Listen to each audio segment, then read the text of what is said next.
Thanks again for joining me at MedSchool Radio.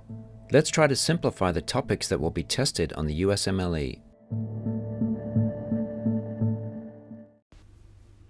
Let's talk about a problem that you might have if you have a diabetic patient.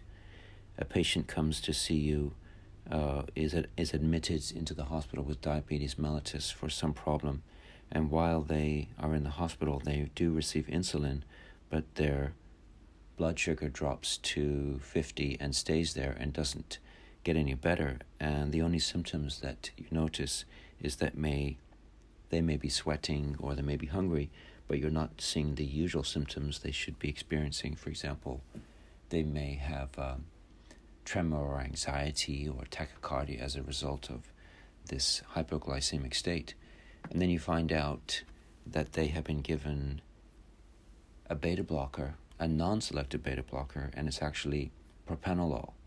And this is a big problem because diabetic patients should be given selective beta blockers. And the reason for this is because that the usual systems that should be working to improve the situation are blocked. So what happens is that the systems of epinephrine and norepinephrine are not able to do their job. One of the things that epinephrine does is that it works to limit the body tissues from using glucose so that it can be used in the body. And another thing that happens with these non-selective beta blockers is that the liver is not able to make more sugar, to release sugar through the systems of gluconeogenesis and glycogenolysis and lipolysis. So these things are not working. These systems are not working. In addition, the patient is not aware of what's happening because of these systems are being blocked.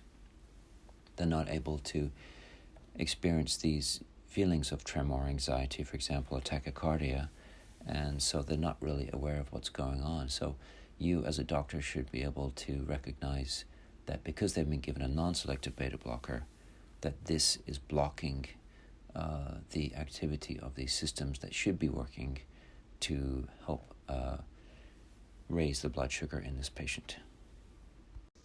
This is MedSchool Radio.